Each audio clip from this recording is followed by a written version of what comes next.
सोचिए, अगर मैं आपसे कहूं कि हजारों साल पहले श्री कृष्ण ने रूस को एक ऐसा वरदान दिया था जिसका असर आज रूस यूक्रेन युद्ध, विश्व राजनीति और कलयुग के अंत तक दिखेगा, तो क्या आप इस बात पर यकीन करेंगे? शायद नहीं। लेकिन रुकिए, क्योंकि जिस रहस्य को आप अभी सुनने वाले हैं वह आपके पूरे दृष्टिकोण को बदल देगा। यही इस वीडियो का उद्देश्य है, आपके सामने उस भूली हुई भविष्यवाणी की परतें खोलना जो इतिहास, धर्म और आधुनिक घटनाओं को एक ही धागे में जोड़ती है। अब जरा अपने दिमाग में एक चित्र बनाइए। रूस का एक प्राचीन राजा, द्वापर युग, श्री कृष्ण सामने खड़े और एक ऐसा गुप्त आदेश जो हजारों साल बाद पूरे विश्व के भाग्य को मोड़ देगा। ये कोई कहानी नहीं, यह वह विस्फोटक अध्याय है जिसकी चर्चा आज तक खुलकर नहीं हुई। और यही है आपके लिए सबसे बड़ा क्यूरियोसिटी गैप। क्या रूस सच में फिर से अपने वैदिक स्वरूप में लौटेगा? क्या श्री कृष्ण का वरदान आज की जियोपॉलिटिक्स को कंट्रोल कर रहा है? और क्या आने वाले समय में रूस ही वह भूमिका निभाएगा जो कलयुग के अंत का दरवाजा खोलेगी?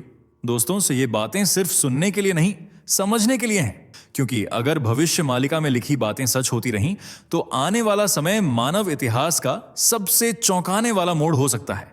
मैं आपको वादा करता हूं, अगर आपने इस वीडियो का यह पहला मिनट ध्यान से सुन लिया तो आप आखिरी सेकंड तक स्क्रीन से नजरें नहीं हटा पाएंगे। अब शुरू करते हैं उस रहस्य से जो शायद आपके जीवन में पहली बार खुलने वाला है। चलिए दोस्तों, जरा जल्दी से कमेंट करके बताइए ये वीडियो आपको कैसे मिला। क्या आपने इसे खुद सर्च किया था या ये अचानक आपकी स्क्रीन पर आ गया और आपने क्लिक कर दिया? सच सच बताइए, क्योंकि हमें भी जानना है कि आखिर YouTube आज हमारे सनातन धर्म की ये आवाज आप तक कैसे पहुंचा रहा है। और हां, अगर आप सच में एक सच्चे हिंदू हैं तो अभी के अभी चैनल को सब्सक्राइब कर लीजिए ताकि आने वाली हर एक वीडियो सबसे पहले आपको मिले। वीडियो को लाइक करना मत भूलना ताकि दुनिया को दिखाया जा सके कि सनातन की शक्ति अभी जिंदा है। तो चलिए बिना वक्त गंवाए बढ़ते हैं वीडियो में आगे। श्री कृष्ण ने रूस को कौन सा वरदान दिया था? क्या रूस फिर से अपने प्राचीन स्वरूप में वापस लौटेगा? सच हो रही हैं भविष्य मालिका की भविष्यवाणियां। वह कौन सा मंदिर है जो सबसे ज्यादा चर्चा में है? आखिर क्यों आज भी अधूरा माना जाता है छतिया बाटा का मंदिर? क्या है जगन्नाथ टेम्पल का राज? कौन थे अच्युतानंद महाराज और कौन होंगे कल के भगवान? जानने के लिए वीडियो में आखिर तक बने रहें। दोस्तों, भारत प्राचीन मंदिरों और सभ्यताओं का घर है। यहाँ सिंधु घाटी जैसी सबसे प्राचीन सभ्यताओं में से एक रही है जिसने विज्ञान और संस्कृति में महत्वपूर्ण योगदान दिया। देश के कोने कोने में मंदिर बने हुए हैं जो न केवल धार्मिक स्थल हैं बल्कि भारत की समृद्ध संस्कृति, इतिहास, वास्तुकला और भक्ति का प्रमुख केंद्र भी हैं। भारत में 10 लाख से भी ज्यादा मंदिर हैं और करोड़ों में मूर्तियां। कहीं भगवान राम की पूजा की जाती है तो कहीं भोले भंडारी की, लेकिन आस्था हर भगवान के प्रति रहती है। भारत के कण कण में हिंदू धर्म इस कदर घुला हुआ है कि मंदिर को देखते ही लोग सिर जरूर झुकाते हैं।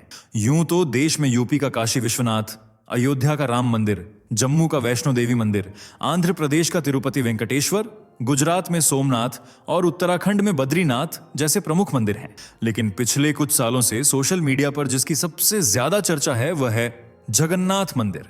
इसे हिंदुओं के 4 धामों में से एक माना जाता है। ये ओडिशा के तटवर्ती शहर पुरी में स्थित है और श्री कृष्ण को समर्पित है। असल में भगवान जगन्नाथ कृष्ण का ही रूप है। मान्यता है कि देह त्यागने के बाद जब उनका दाह संस्कार हुआ तो पूरा शरीर राख हो गया, सिवाय उनके दिल के, जो बाद में एक लकड़ी के लट्ठे में समा गया। इसी लकड़ी से राजा इंद्रद्युम्न ने भगवान जगन्नाथ की मूर्ति बनवाई और आज वे मंदिर में बहन सुभद्रा और भाई बलभद्र के साथ विराजमान हैं। ओडिशा की इस धरती को बेहद पवित्र माना जाता है और यहीं जन्म हुआ था संत अच्युतानंद महाराज के सुलिचिक्य, जिन्हें अच्युतानंद दास भी कहते हैं। वे पंचसखाओं में से एक थे और उनका जन्म 10 जनवरी 1510 ईस्वी को हुआ था। हिंदू पंचांग के अनुसार यह तिथिमाघ शुक्ल एकादशी थी। उन्होंने पहली बार ओडिशा के कटक जिले के तिलकना नाम के गांव में आंखें खोलीं और सामने पिता दीनबंधु खुटिया और माता पद्मावती को पाया। बचपन से ही वे अध्यात्म में काफी रुचि रखते थे और भगवान जगन्नाथ के परम भक्त थे। उनकी हर सुबह जगन्नाथ के चरणों की धूल से होती थी। वे नियमित रूप से पूजा पाठ करते और अपनी उम्र पर ही एक महान वैष्णव संत, कवि, विद्वान कहलाए। वे चैतन्य महाप्रभु, जिन्हें भगवान जगन्नाथ का अवतार माना जाता है, के शिष्य थे। पंचसखाओं में सबसे छोटे होने के बावजूद उनके पास दिव्य शक्तियां थीं। उन्हें भूत की सभी घटनाएं याद रहती थीं, जबकि भविष्य की सभी घटनाएं पहले ही दिख जाती थीं। कहते हैं कि उन्होंने हर युग में भगवान विष्णु की धर्म स्थापना में मदद के लिए अवतार लिया। सतयुग में कृपाजल के नाम से, त्रेता युग में नल रूप में, द्वापर युग में श्री कृष्ण के मित्र सुदामा के रूप में और कलयुग में अच्युतानंद दास के रूप। में इस युग में उन्होंने अपनी दिव्य शक्तियों से एक ग्रंथ की रचना की जिसे भविष्य मालिका कहा जाता है। इस पुस्तक का आधार है भगवान जगन्नाथ, जिन्होंने कई घटनाएं स्वयं अच्युतानंद दास से इस किताब में लिखवाईं। यही कारण है कि इसमें लिखित एक एक बात वक़्त के साथ पत्थर की लकीर साबित हो रही है। आपको शायद याद ना हो, लेकिन 29 अक्टूबर 1999 को 260 किलोमीटर प्रति घंटे की रफ्तार से ओडिशा में चक्रवात आया था, पारादीप साइक्लोन। यह 1971 के बाद सबसे घातक साइक्लोन था, जिसमें 10,000 लोगों की जान गई थी और इतिहास में इस दिन को ब्लैक फ्राइडे भी के नाम से जाना जाता है। और इस घटना के बारे में अच्युतानंद दास ने 16वीं सदी में ही अपनी किताब भविष्य मालिका में लिखा था। उन्होंने 3 नब अंक का जिक्र किया था, जिसका अर्थ 999 999 से निकाला गया। सिर्फ यही नहीं, उन्होंने लिखा था शुलरू पत्थर जेबे खसिब सूत खसिले अनला बेरहारू हेब ए कली हवा, अर्थ जब श्री जगन्नाथ धाम के मुख्य मंदिर से पत्थर गिरेगा तब समझना चाहिए कि कलयुग का अंत निकट है। 19 जून 1990 को श्री मंदिर के आमला बेढ़ा से एक विशाल पत्थर गिरा था। इसकी जांच के लिए एक टीम भी बनाई गई, लेकिन आज तक यह सवाल बरकरार है कि 1 टन से भी ज्यादा वजनी यह पत्थर आखिर गिरा तो गिरा कैसे।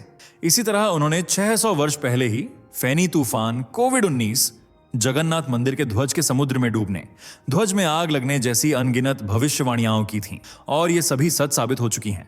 ऐसे में रूस के लिए भविष्य मालिका में जो लिखा है उसे अनदेखा करने की भूल भला कैसे की जा सकती है। रूस के लिए ज्यादातर लोगों को गलतफहमी है कि वह शुरू से ही एक ईसाई देश था, पर सच यह नहीं है, बल्कि आज से करीब 1000 साल पहले रूस वैदिक धर्म में लिप्त था। यहां भी प्रकृति पूजा होती थी। सूर्य देव, वरुण देव, इंद्रदेव, इनकी पूजा की जाती थी। लोग मूर्ति पूजा करते थे। इनके लिए हवा भी देवी का रूप थी और बरसते बादल भी।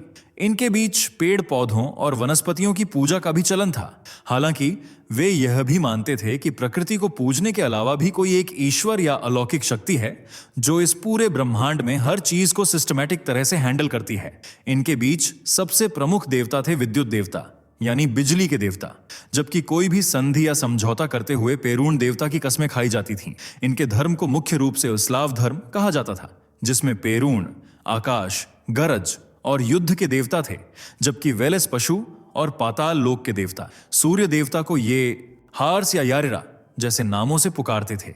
इनके साथ साथ रूस में कुछ देवियाओं भी मशहूर थीं, जैसे मरेना जो सर्दियों और मृत्यु की देवी थीं, लादा सौंदर्य और प्रेम की देवी, दीवा और जीवा तथा ब्रिगिन्या भी महत्वपूर्ण देवियां थीं। लोग उन्हें पूजते थे और शांतिप्रिय तरह से रहते थे। लेकिन फिर अलग अलग धर्मों का प्रचलन शुरू हो गया और 988 ईस्वी में आए व्लादिमीर द ग्रेट या राजा व्लादिमीर। वह नहीं चाहते थे कि उनके राज्य में लोग अलग अलग मूर्तियों या भगवानों की पूजा करें और इधर उधर भटकें। उनका कहना था कि पूरे देश को एक ही देवता की पूजा करनी चाहिए। हालांकि ऐसा हो नहीं सका। ये वह समय था जब दुनिया में इस्लाम और ईसाई धर्म का तेजी से प्रचार हो रहा था और दोनों ही एकेश्वरवाद हैं, यानी एक ही ईश्वर में विश्वास करते हैं। इसलिए राजा व्लादिमीर के सामने अब इन दोनों में से किसी एक धर्म को चुनने का फैसला था। उन्होंने दोनों धर्मों को बारीकी से अध्ययन किया और पाया कि इस्लाम में हूरों, नरक, स्वर्ग जैसे कुछ कॉन्सेप्ट हैं जो लोगों को कट्टर बना सकते हैं, जबकि ईसाई धर्म में ऐसा कुछ नहीं था। इसलिए उन्होंने ईसाई धर्म अपनाया और अपने राज्य में सभी को इसी धर्म को मानने के लिए प्रेरित किया। जैसे जैसे ईसाई धर्म का प्रचार बढ़ा, वैसे वैसे लोग इससे जुड़ते चले गए। हालांकि कुछ लोगों ने गुपचुप तरह से प्रकृति पूजा को फिर भी जारी रखा, पर बाद में यह भी बंद हो गई और रूस पूरी तरह से ईसाई कंट्री बन गया। लेकिन भविष्य मालिका के अनुसार रूस फिर से हिंदूमय हो सकता है, क्योंकि इस पर श्री कृष्ण का वरदान है। भविष्य मालिका के अनुसार द्वापर युग में श्री कृष्ण के पास एक राजा आया था। यह रूस का था और उसने श्री कृष्ण से कहा था, हे प्रभु, आप मुझे कोई सेवा कार्य बता दीजिए ताकि मैं भी आपकी कृपा पा सकूं। इस पर श्री कृष्ण ने कहा कि द्वापर युग में तो उसके लिए कोई काम नहीं है, लेकिन कलयुग में उसे जरूर एक काम करना होगा। इस युग में जगन्नाथ मंदिर तहस नहस होकर समा जाएगा। उस समय मंदिर के ऊपरी कलश को तुम्हें राजा को छतिया बांटा धाम में स्थापित करना होगा। मालिका में यदि आप इस भविष्यवाणी को पढ़ते हैं तो यहाँ ऊपरी कलश को चुंबक शब्द कहकर प्रस्तुत किया गया है, क्योंकि प्राचीन समय में भारत के ज्यादातर मंदिरों के ऊपरी शिखर पर बड़ा सा चुंबक स्थापित किया जाता था। इसका सबसे बड़ा उदाहरण है कोणार्क का सूर्य मंदिर, जिसे 13वीं शताब्दी में बनाया गया था। कहते हैं कि इस मंदिर के ऊपर इतना सक्रिय और बड़ा चुंबक स्थापित था कि पास ही मौजूद समुद्र से जो भी जहाज गुजरते वे इस चुंबक की वजह से या तो अपनी दिशा भटक जाते या फिर इसी किनारे पर आकर ठहर जाते। इसी तरह गुजरात के सोमनाथ मंदिर के शिखर पर भी विशाल चुंबक लगा हुआ था। हालांकि जब अंग्रेज भारत में आए तो वे इन चुंबकों को अपने साथ ले गए। भविष्य मालिका की इस भविष्यवाणी को लेकर चर्चाएं इसलिए भी तेज हैं क्योंकि छतिया बाटा में एक मंदिर का निर्माण चल रहा है। छतिया बाटा ओडिशा के जाजपुर जिले के छतिया गांव में स्थित है। ये कटक और जाजपुर शहर के बीच में है, जो भुवनेश्वर से करीब 70 किलोमीटर दूर है और भगवान विष्णु के 10वें अवतार भगवान कल्कि को समर्पित है। इस मंदिर को छतिया बाटा मंदिर या कल्कि मंदिर के नाम से भी जाना जाता है, जो वैष्णव परंपरा से जुड़ा हुआ है और भगवान जगन्नाथ से संबद्ध माना जाता है। यहाँ पर माँ काली, श्री गणेश, बर्द, भगवान जगन्नाथ, बलभद्र और सुभद्रा जी की मूर्तियां विराजमान हैं। लेकिन खास बात यह है कि पुरी के जगन्नाथ मंदिर में मूर्तियों की जो व्यवस्था होती है वह इस मंदिर में नहीं है। यानी यहाँ भगवान जगन्नाथ और प्रभु बलभद्र के बीच में सुभद्रा जी नहीं है। ऐसा कहते हैं कि यह व्यवस्था कलयुग के अंत में रूस के उसी राजा द्वारा की जाएगी। यूं तो इस मंदिर का निर्माण 12वीं शताब्दी में हुआ था, राजा अनंत वर्मन चौदगंग देव द्वारा। लेकिन यह एक रहस्यमयी मंदिर है जिसका निर्माण कार्य आज भी जारी है। जी हां, कहते हैं कि इसका निर्माण कभी पूरा नहीं होता, क्योंकि यह वही मंदिर है जहां भगवान कल की कलयुग के अंतिम समय में प्रकट होंगे और धर्म की रक्षा कर अधर्म का अंत करेंगे। ऐसे दावे किए जा रहे हैं कि इस मंदिर का निर्माण रूस के हाथों ही पूरा होगा। रूस और यूक्रेन की लड़ाई के बारे में तो आपने सुना ही होगा, जो 2014 में शुरू हुई थी और आज भी जारी है। दोनों देशों के बीच की लड़ाई अब कई देशों को अपनी चपेट में ले रही है। हालांकि यूक्रेन के साथ अमेरिका और नाटो के देश चोरी छिपे ही सही पर खड़े हुए हैं, लेकिन फिर भी रूस का पलड़ा भारी है। दावे किए जा रहे हैं कि रूस ही होगा वह जो भगवान जगन्नाथ को छतिया बाटा धाम में स्थापित करेगा और इसी दौरान भगवान जगन्नाथ दुष्कर्मियों का संहार करेंगे। साथ ही जगन्नाथ मंदिर समुद्र में समा जाएगा और कलयुग का अंत हो जाएगा। इसके बाद आएगा सतयुग, जिसे सत्य का युग भी कह सकते हैं। यह वह युग है जिसमें सिर्फ सच और धर्म होगा। इस युग में न कोई द्वेष होगा, लेकिन इससे पहले कलयुग का अंत बहुत ज्यादा भयानक होगा। इसके अंतिम समय में जल प्रलय, आग, जानवरों के हमले और प्राकृतिक घटनाएं इंसानों का जीना मुहाल करेंगी। मान्यता यह भी है कि भगवान जगन्नाथ ही कल्कि का रूप लेंगे। उनका जन्म संभल नाम के गांव में होगा, जो वर्तमान में यूपी में है। वे अल्पायु होंगे और अपना ज्यादातर समय जंगलों में गुजारेंगे। लेकिन कलयुग में पाप अपनी चरम सीमा पर होगा। तब वे अपने घोड़े पर सवार होकर आएंगे और मलेच्छों का संहार करेंगे।